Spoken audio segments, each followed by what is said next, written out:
The Senate Finance Committee approves the 2026 budget of the Office of the Vice President for plenary consideration. Vice President Sara Duterte appears before the committee on Monday, September 29 for a hearing on the proposed 2026 budget of her office. The proposed 2026 budget for the OVP amounts to around 902 million pesos. Senator Juan Miguel Zubiri moves to approve the budget, citing courtesy to the OVP. Senator Erwin Tulfo urges the committee to consider the 39 million peso cut made by the Department of Budget and Management from the OVP budget proposal. In her opening speech, Duterte says the OVP stands resolutely as a people's institution. Despite challenges, nothing has so far been insurmountable enough to take OVP off its track, derail its course, or completely incapacitate the institution and stop it from serving the interests of the people.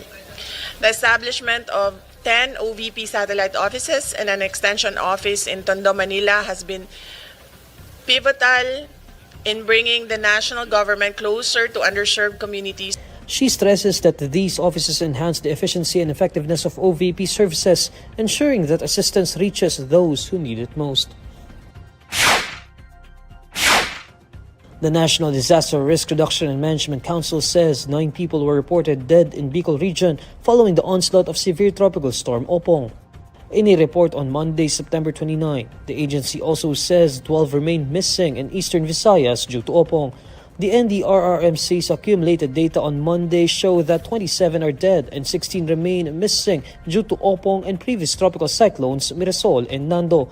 Of the 27 deaths, 8 were reported in Cagayan Valley, 4 in the Cordillera Administrative Region, 2 each in Central Luzon and Central Visayas, and 1 each in Mimaropa and Eastern Visayas, all due to the 3 weather disturbances. Most of the 14 missing are in Eastern Visayas, but 2 remain unaccounted for in Mimaropa. 1 each was reported missing in Bicol region and Western Visayas. Meanwhile, 33 people were reported injured due to Opong and the previous cyclones. Damage to agriculture is estimated at 1 billion pesos, while destruction to infrastructure is pegged at 979 million pesos from Mirasol, Nando, and Opong. Since September 16, several parts of the country have been battered by heavy rains brought by tropical cyclones Mirasol, Nando, and Opong. Opong made 6 landfalls since Thursday, September 25, as it crossed the Bicol region and Eastern Visayas. Senate President Tito Sotto says individual or institutional amendments or insertions made during Senate deliberations are part of the regular budget process. In a statement on Monday, September 29, Sotto says he found it unfortunate that the flood control mess made it seem like all amendments in the budget were considered illegal or improper.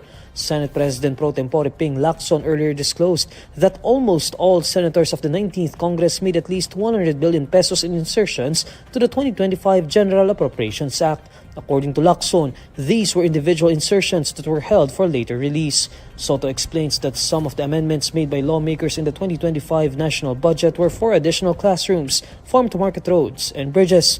He says that these would benefit the people, especially those in far-flung provinces. While he says not all insertions were questionable, Sotto assures that the Senate will institute changes for greater transparency in the 2026 national budget. Meanwhile, as a member of the 19th Congress, Senator J.V. Ejercito defends the amendments in the 2025 budget.